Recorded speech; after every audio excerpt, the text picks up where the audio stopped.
What's going on, guys? Welcome to another episode of Smash JT. There is a wild rumor that just started circulating the internet right now. From what I can tell, started from Wario64 on Twitter, where he posted Legend of Zelda, Skyward Sword, Nintendo Switch, listed on Amazon UK. Now, initially when I heard this, I was kind of like, whatever. It's a rumor. It's a game I already have. What's the big deal with this? There are some things that definitely would be interesting with this release if Nintendo does it right. So the Legend of Zelda Skyward Sword Nintendo Switch is now currently listed on Amazon UK officially by Nintendo, but there's no other information surrounding this, and this could be faked. So take all this with a grain of salt, like all rumors that we ever discuss on this channel. But here we have the page. Legend of Zelda, Skyward Sword, platform Nintendo Switch, price, I think that's Euro 69.99. Item has not yet been released, but if you scroll down to product details, release date, January 1st, 2030. So yeah, definitely a placeholder, but funny that they would put January 1st, 2030 here. Now, a lot of people are starting to wonder if this is legitimate or not, but I have a feeling it is. And here's why. There was a rumor last week circulating that Nintendo had released information regarding a potential Zelda 35th anniversary celebration or collection or games coming out in 2021. 35 years since the original Zelda released in Japan. So potentially this game could be connected to whatever Nintendo is planning to do in 2021, which could technically be, like they did with the Year of Luigi, it could next year be the Year of Zelda, which would be awesome for Zelda fans like myself. Huge fan of the series. Decent fan of Skyward Sword. Never really got too far into it because, let's be honest, the sword swinging mechanics in it just lost my attention. It was exhausting. So this, of any game that Nintendo could be putting out, really could benefit from being remastered with a complete overhaul of the control scheme. This game lost a lot of people because of the control scheme. You had to be swinging the Wiimote to swing the sword. It was supposedly supposed to be one of those revolutionary games from Nintendo where no matter how you held the Wiimote, that's how the sword was being held and things like that. But ultimately, it just ended up being an exhausting experience. It didn't really change much, if anything, in the battles. It's a very divisive game because of that. There's a lot of people that love this game because the controls are so unique.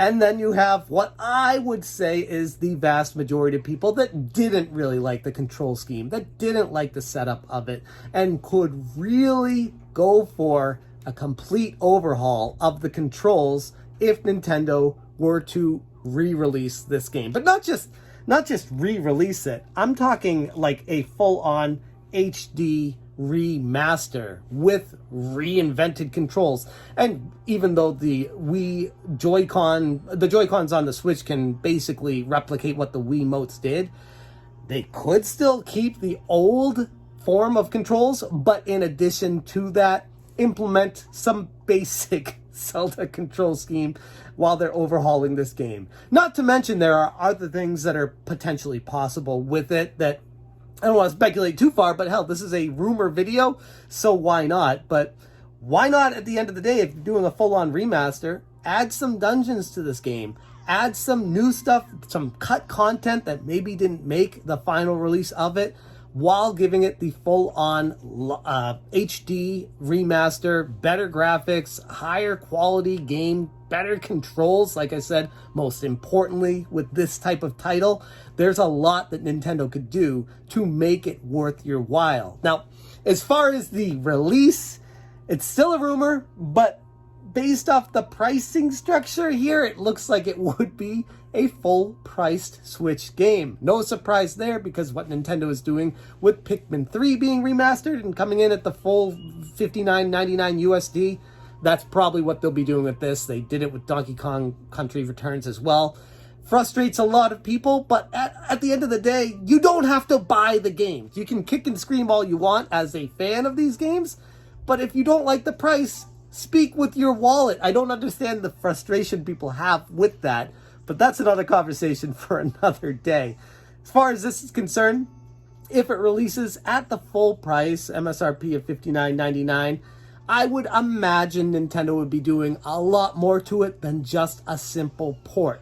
Again, like what they're doing with Pikmin 3, they're adding a bunch of new stuff with it to entice original buyers of this game to buy it all over again. And I would like to think they'd be doing the same thing with Skyward Sword if it were to be ported to the Nintendo Switch. This is one of those games that was just, I don't want to say it was a lost cause in the Zelda series, but for all intents and purposes, it's a very divisive Zelda game that wasn't too far away from being just so close to, you gotta play this Zelda game. I think with the extra time, the extra additions, the better control scheme, a remaster, re-release HD version of this game would actually justify the full price point of $59.99.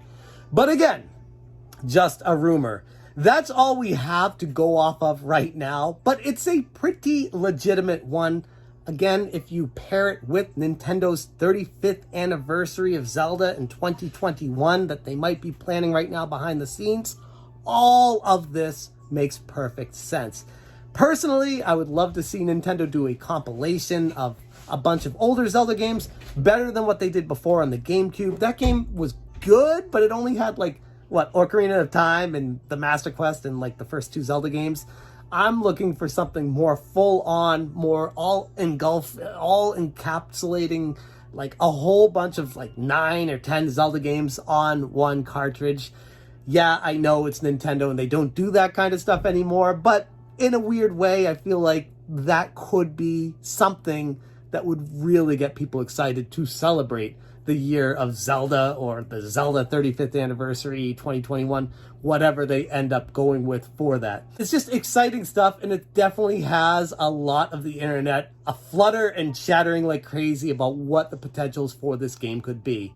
I'm going to leave it right there, but interested to hear what you guys have to say about this. If you would buy this game at full price, if you'd rather just pick up the original Wii version, or if you just don't care about it because you didn't play it the first time around, you have no interest in playing it again, or if you played it before and you don't care about buying it, just let me know where you stand. I'd be very interested to hear where the community is on this one on the whole. Thank you so much for watching, and as always, you stay smashing.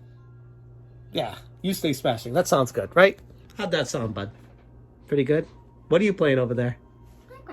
Minecraft? I'm looking for string to make a fishing rod. Oh, Minecraft. He's been watching a lot of Mr. Beast. Only a couple every day. Only a couple every day.